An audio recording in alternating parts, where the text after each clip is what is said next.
And welcome back. Here's a live look outside the Valley News Live Storm Team Skycam Network shot in Fargo with cloudy skies. And we are still having periods of light rain that will last over the next few hours. Temperatures cool when that rain moved through. We got into the lower 60s, out toward Valley City, upper 60s at Jamestown. Still some lower 60s across most of Lakes Country, but where they didn't have the rain, into northwestern Minnesota, portions of the northern valley, some low to mid 70s, even up to 79 into the Roseau area, lower 60s out toward the Devil's Lake Basin. They've gotten a good amount of rain out in that area today. And the wind still from a southeasterly direction, just a light breeze, 10 to 20 miles per hour. That's making it feel cooler than it is out there with the rain and the clouds. First off, we are mainly dry from Devil's Lake down toward Jamestown, the Ellendale area approaching the South Dakota border. Also dry from the northern valley into northwestern Minnesota, but a large area of rain continuing to very slowly make its way off to the north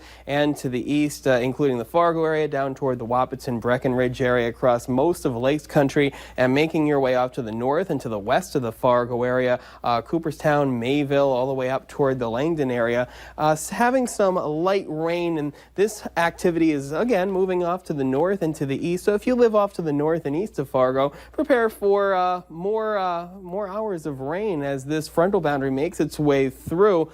And this low pressure system off to our west going to sit and spin and send energy toward us, and that could produce some severe weather going through the day tomorrow. First off, let's take a look at the hour-by-hour forecast, and there's that rain continuing to make its way off to the north and to the east. It will dissipate as we get deeper into the evening hours, mostly cloudy skies for this evening. Temperatures for lows into the upper 50s and lower 60s. Most of the morning hours on Friday mainly dry with partly to mostly cloudy skies. And then we're watching some storms off to our south and off to our west that will initiate into the early afternoon and then move into the southern valley, into Lakes Country. And there could even be some isolated stronger to severe storms making your way into the northern valley, even into the Devil's Lake Basin. Time frame for severe weather tomorrow into the 2 to 9 p.m.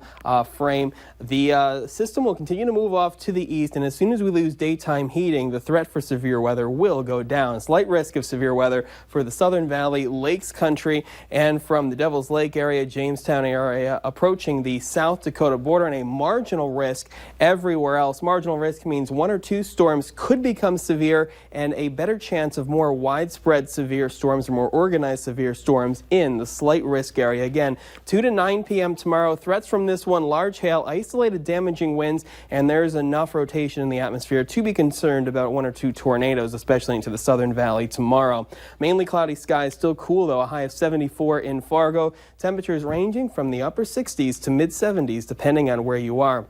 And we left off the map on midnight on Saturday, and going through the evening, the severe weather threat will diminish, and we have a frontal boundary set up across our north central Minnesota counties. So best chance of seeing some showers through the day on Saturday is across our Minnesota counties. Other than that, the further west you go, the more sunshine you'll get, and we'll say partly cloudy skies into the Fargo area. Still cool for the day on Saturday, up to 75 degrees, then 77 on Sunday. Chance of some isolated showers and thunderstorms through Monday, and then mostly sunny to partly cloudy Tuesday, Wednesday, Thursday. Temperatures rising, getting into the upper 80s by this time next week. That'll be nice. It's been a little cool, below average. It's been pretty cool for the last couple of weeks, and we're going to break that trend through next week. All right. Thanks, Justin.